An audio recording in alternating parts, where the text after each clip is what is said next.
kelompok 4 akan melakukan role play bedside teaching dengan model Ramani. Perkenalkan, nama saya Yeni Emilia sebagai CI. Saya Faisya Mamonto sebagai pasien. Saya Intan Kumairo sebagai mahasiswa. Saya Rizky Setia Amalia Putri sebagai editor. Saya Elvina Hana Aulia sebagai ibu pasien.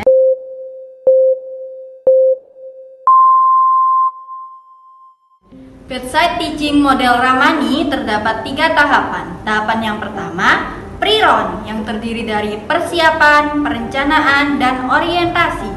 Pembimbing memilihkan pasien dengan kondisi yang paling stabil untuk dilakukan bedside teaching. Jadi, BST atau bedside teaching itu adalah suatu proses pembelajaran di mana adik berinteraksi secara langsung dengan pasien.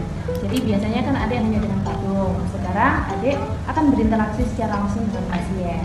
Gitu ya. Iya, Bu. Nah, bedside teaching sendiri memiliki beberapa tujuan, yakni adik bisa mempelajari keterampilan yang sudah dipelajari sebelumnya. Kemudian adik juga akan memiliki sikap profesional, kemudian mempelajari perkembangan biologis atau fisik, dan juga melakukan komunikasi dengan baik. Gitu ya. Tahapan yang kedua yaitu round, yang terdiri dari 5 langkah. Langkah yang pertama adalah perkenalan, dan langkah yang kedua adalah interaksi. Selamat pagi, Bu. Ibu Faisya. Monggo, Bu. Dengan Ibu Faisya ya? Gitu. Nama saya Bidan Yeni. Saya hari ini datang bersama mahasiswa yang praktik klinik di sini. Jadi hari ini kami ada melakukan bedside teaching ya. Tujuannya untuk melatih keterampilan dari mahasiswa. Ini apakah ada program? Ibu, akhir-akhir ini saya sering capek, terus saya terasa nyeri. Sering capek sama punggungnya terasa nyeri ya, Bu? Baik, kalau begitu saya akan melakukan pemeriksaan. Namun sebelum itu, apakah Ibu bersedia? Kalau begitu, saya persiapkan alat ini.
DCC-nya ya, dengar Bu. Ya, ini detak jantung bayinya.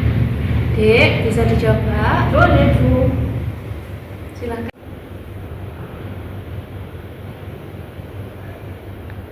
Ini Bu ya, denyut jantung janinnya. Normal ya Bu?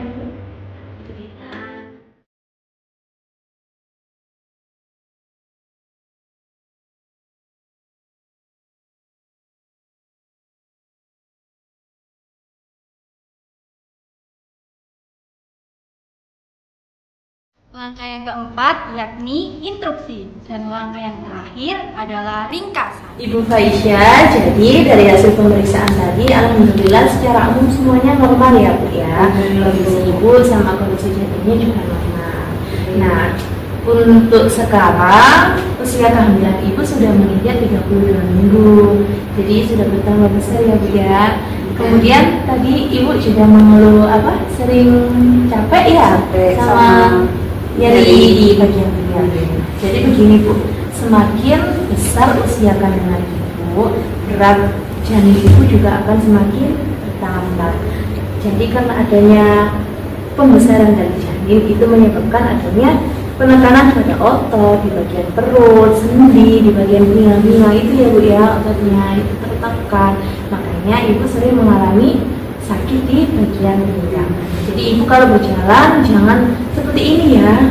Ibu usahakan tetap tegak supaya tidak memperparah pinggangnya. Kemudian untuk sering capeknya itu saya mohon untuk dikurangi aktivitas yang berat-berat ya. Seperti itu. Mungkin adik mau menambahkan? Ya Bu, saya sedikit menambahkan Bu ya. Jadi untuk keluhan yang dialami ibu itu hal yang normal Bu dialami ibu, apalagi ibu sekarang TM3 gitu.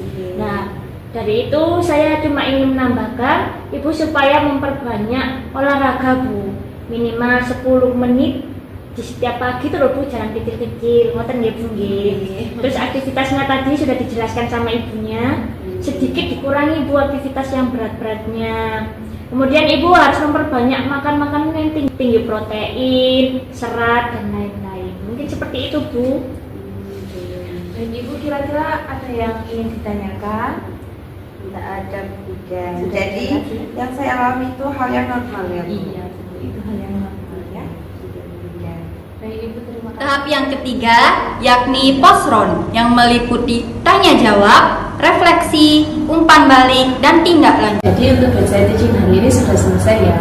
Tadi ada satu pasien ibu hamil dengan keluhan Nyeri pinggang sama sering capek. nyeri pinggang sama sering capek karena usianya semakin besar gitu ya. Kemudian ini ada beberapa kelebihan dari adik tadi, pemeriksanya sudah sangat bagus, komunikasinya juga sangat luas, sangat lancar ya. Tapi ada sedikit kekurangan juga. Tadi waktu pemeriksaan TFO, pengukuran TFO, metrinya tadi terbalik ya. Jadi yang digunakan itu yang sentimeter, bukan yang inci ya gitu. Kemudian tadi untuk kakinya waktu mengukur metri juga harusnya sudah diluruskan. Waktu level 1 dilipat, waktu pengukuran metri kita luruskan kembali. Gitu ya Bu. Kira-kira ada yang masih belum jelas? Sudah cukup jelas Bu. Sekian video dari kami. Atas segala kesalahan kami mohon maaf yang sebesar-besarnya. Assalamualaikum warahmatullahi wabarakatuh. See you guys.